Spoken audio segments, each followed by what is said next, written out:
Has anyone ever wondered why did the United States not adopt the metric system? Well, today we're going to find out. As you'll likely be aware, the United States is one of the few countries in the world that doesn't use the metric system. Not until this Instead, video. it uses US customary measurements, which is similar to the imperial system used in Britain. Sort of. But given that the overwhelming majority of nations have adopted the metric system, this raises the question, why didn't the United States ever do the same? I'm going to come back to this at the end because I'm going to get a chart up with which measurements are metric and which are imperial. But for me, I think I use both. So, as of American independence, the new nation unsurprisingly used the same system of measurements as the British. And since even after the war, Britain was still the United States' main trading partner, it made sense to keep the system to help facilitate trade. George Washington and Thomas Jefferson had looked into adopting a new system in 1776. Now, sorry to interrupt. 10 carats, 10 double scruples, 10 ounces, all different, just all different conversions. But given that they were, busy, it wasn't a priority. President James Madison was a fan of the metric system, but when its use was abolished across Europe in 1812, he and many others believed that the system would die out. In the early 19th century, the British sought to standardize the measurement system its empire used. And so it created the imperial system, which had some differences to the units that Americans used. Britain had hoped that the United States would adopt the imperial system as well. But the Americans didn't fight and win a war against the British just so they could keep taking orders from them, so no. It does come across sometimes that whole fighting a war against the British means that now forever you have to do things to despite whatever the British do, and that seems to be sometimes the attitude of the United States. Oh, well, they're doing it, so we'll do something different. We'll do our own version.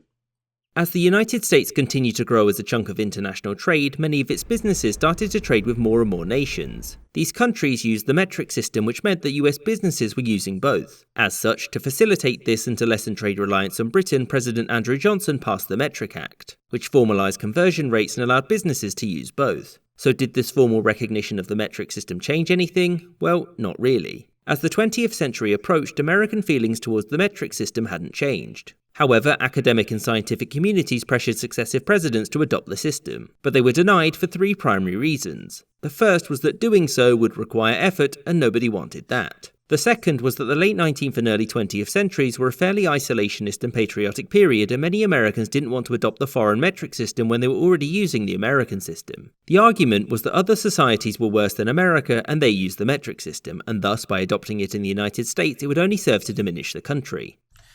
So basically, they're using the imperial system, sort of. They don't want to use the metric system, which all the other countries use, partly because they can't be bothered, and it takes time and whatnot to change over. It's that sort of attitude of we're better than everyone else, and look at all those rubbish countries, are using the metric system, so we probably shouldn't.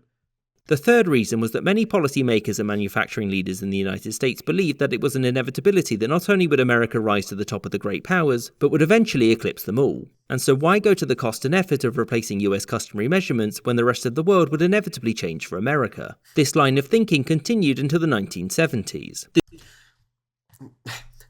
He says it continues to up until the 1970s. I would believe the general idea of that continues to this day. Better than other countries, so we'll do it their own way, even if it's not a better way.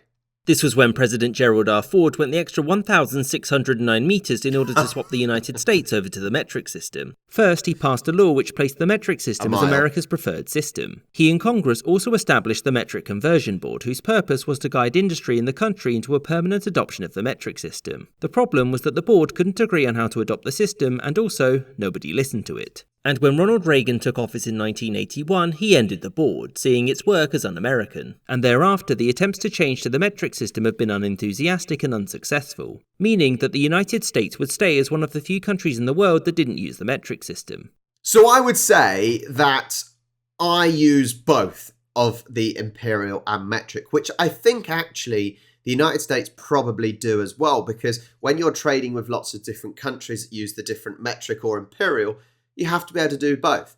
I certainly use both. So in length, metric, you've got millimeters, centimeters, meters, and kilometers.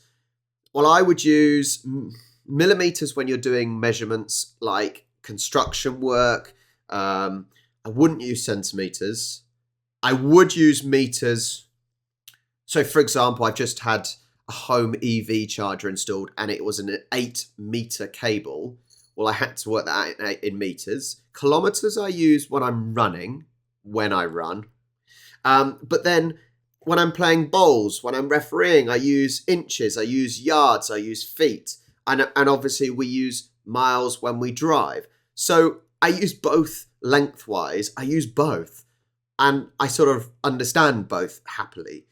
When it comes to weight and mass, milligrams, no. Grams and kilograms, yes.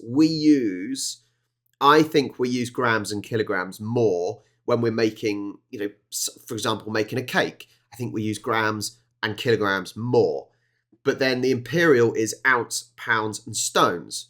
Well, I use stones when measuring my weight.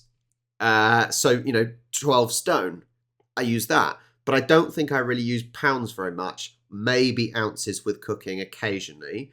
Then capacity, milliliters, centiliters, and liters, I would use when I'm doing smaller measurements. I need a liter of water. But then I use a pint when I'm talking about a pint of drink. And obviously, I don't really use gallons. I wouldn't be able to tell you how much a gallon is at all. So that's interesting because actually, although the UK is we're metric, even though we use miles all the time on roads. I think it's a very mixed up system, if I'm honest. So I would love to know, are you like me and you use almost every one of them, whether it's metric or imperial, but obviously in different ways? Like I said, we drive in miles per hour, running kilometers an hour. So do you use both like I do? Or are you simply metric or imperial? Let me know in the comments down below and make sure you hit that like button and subscribe to the channel. I'll catch you next time.